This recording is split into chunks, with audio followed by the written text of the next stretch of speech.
Bismillahirrahmanirrahim. Bildiğiniz gibi Kur'an-ı Kerim'de birçok ayeti kerimede dikkatlerimizi evrene çeken, doğaya çeken ayeti kerimeler vardır. Zira Kur'an-ı Kerim evreni, tabiatı Allah'ın varlığının delilleri arasında sayar. Bir ayeti kerimede mesela Yüce Rabbimiz şöyle buyurur: İnne fî halqis semâvâti vel ardı ve ihtilâfil leyli ven nehâri le âyâtin li ulul albab.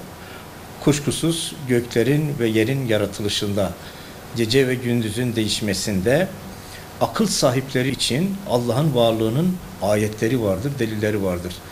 Biz yani İslam düşünce tarihinde Müslümanlar evrene hep bu gözle bakmışlardır. Kainat topyekün bir bütün olarak Allah'ın varlığının işareti ve delili olarak görülmüştür.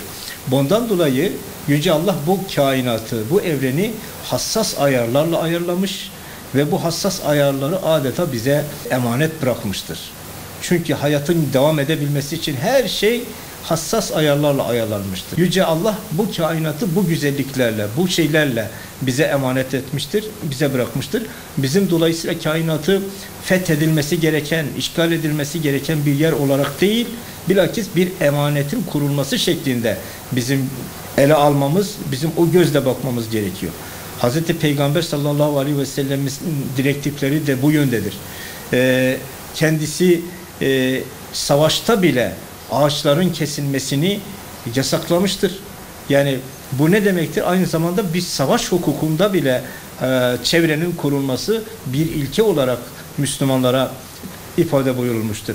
Hz. Peygamber'in bu konuda o kadar çok hadisleri var ki hakikaten insan hayretler içerisinde kalıyor. Bir fidanı dikmek kadarlık bir süre bile olsa kıyametin kopmasına o fidanı dikmekten vazgeçmeyin buyuruyor.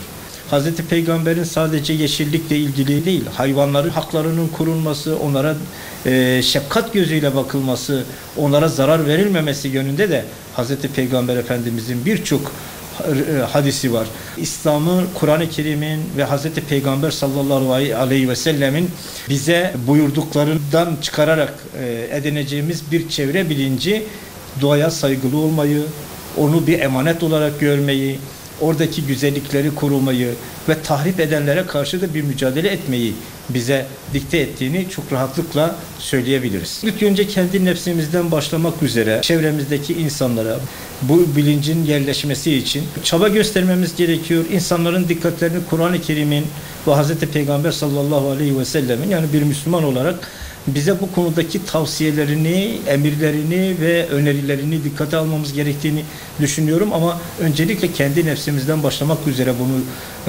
yapmamız lazım. Çocuklarımıza bunu öğretmemiz gerekiyor. Esasen bir çevre bilincinin bir çocukluktan itibaren başlaması lazım. Yani doğayla nasıl bir irtibatımızın olduğu, nasıl bir ilişkimizin olduğu, onun Allah'ın varlığının bir ayeti, bir delili olarak olduğunu çocuklarımıza orada başlamamız gerekiyor. Gerçekten sahip olduğumuz bu büyük nimet elimizden kayıp gidiyor. Bu bütün insanların felaketine yol açabilecek kadar büyük bir olaydır. O yüzden hepimizin bu konuda kendi üzerine düşen vazifeyi yerine getirmesi gerekir diye düşünüyorum.